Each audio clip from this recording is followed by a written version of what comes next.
நீதிமன்ற விசாரணைகள் இப்படித்தான் இருக்கும் என்பதை பல்வேறு திரைப்படங்களின் மூலம் பலர் அறிந்திருப்பர்.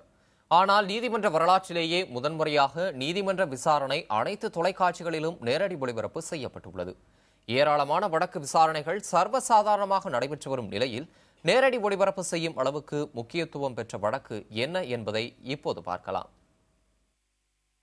கட்டாய தலைக்கவசம் என்ற நீதிமன்ற உத்தரவை அவமதிக்கும் வகையில் தலைக்கவசம் அணிவதற்கு எதிராக மதுரை வழக்கறிஞர்கள் சங்கம் 12 தீர்மானங்களை நிறைவேற்றியதுடன் உயர்நீதிமன்ற மதுரை கிளையில் போராட்டங்களில் ஈடுபட்டனர். இது தொடர்பாக அச்சங்கத்தின் மதுரை வழக்கறிஞர் சங்க தலைவர் தர்மராஜ் மற்றும் செயலாளர் ராமசாமி ஆகியோர் மீது தொடுக்கப்பட்ட நீதிமன்ற அவமதிப்பு வழக்கு சென்னை உயர்நீதிமன்றத்தில் நேரடி ஒளிபரப்புடன் விசாரிக்கப்பட்டது. நீங்க அந்த ரெசல்யூஷனை நீங்க தனிப்பட்ட முறையில் பண்ணலங்கிறீங்க. அப்படி சொல்றீங்களா? எப்படி சொல்றீங்க? ஆனா நீங்க எப்படி பிரசிடென்டா பண்ணீங்களா? நீங்க கைது போட்டீங்க. அதுக்கு உங்களுக்கு உடன்பாடு உண்டா இல்லையா? சொல்லுங்க, துணிவா சொல்லுங்க.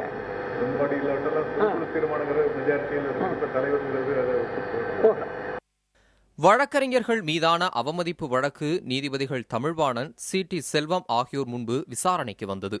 விசாரணையின் போது உயர்நீதிமன்ற மதுரை கிளையை ஏன் சிறிது காலம் மூடக்கூடாது என வினவிய நீதிபதிகள் உயர்நீதிமன்ற தலைமை நீதிபதி வழக்கறிஞர்களுக்கான செயல்பாட்டு நெறிமுறைகளை உருவாக்க வேண்டும் என்று கூறினர்.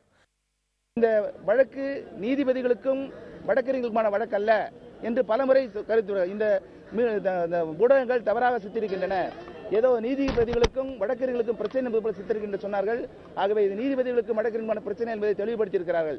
எனவே சுமூகமான சூழ்நிலை உருவாவதற்கான வாய்ப்பு இருக்கிறது. விசாரணைக்கு பிறகு நீதிபதிகள் இருவரும் இருவேறு கருத்துக்களை தெரிவித்ததா தேதி குறிப்பிடப்படாமல் தலைமை நீதிபதி அமர்வு விசாரிக்க பரிந்துரை செய்யப்பட்டது. மாண்புமிகு நீதியரசர் தமிழ்வாணன் அவர்கள் இந்த அவமதிப்பு வழக்கு ஒரு முழு அமர்வு விசாரிக்க வேண்டும். இது இன்று நேற்று நடக்கின்ற பிரச்சனை அல்ல. இது தலைவர் செயலாளர் மட்டும் இதற்கு பொறுப்பாக மாட்டார்கள்.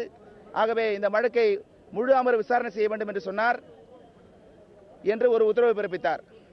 அதற்கு மாண்புமிகு நீதியரசர் சி.டி. செல்வம் அவர்கள் முழு அமர்வு விசாரிக்க தேவையில்லை, இது இரு நபர்களை விசாரிக்கலாம் என்ற மாறுபட்ட கருத்தை அவர் பதிவு செய்தார். இந்த வழக்கை நீதிபதிகள் வேறு அமர்வுக்கு மாற்றுவது தொடர்பாகவும் தலைமை நீதிபதிக்கு பரிந்துரை செய்துள்ளனர். இரு நீதிபதிகளுக்கிடையே இந்த வழக்கை வேறு அமர்வுக்கு அனுப்புவதா இல்லையா என்பது குறித்து நீதிபதிய கருத்து வேறுபாடு ஏற்பட்டுள்ளதால் இந்த வழக்கின் விசாரணை 2 வாரத்துக்கு பிறகு என்ன முடிவெடுப்பது என்பது தெரியவரும். புதிய தலைமுறைக்காக ஒளிப்பதிவாளர் சுரேந்திரனுடன் வி.எம். சுப்பையா.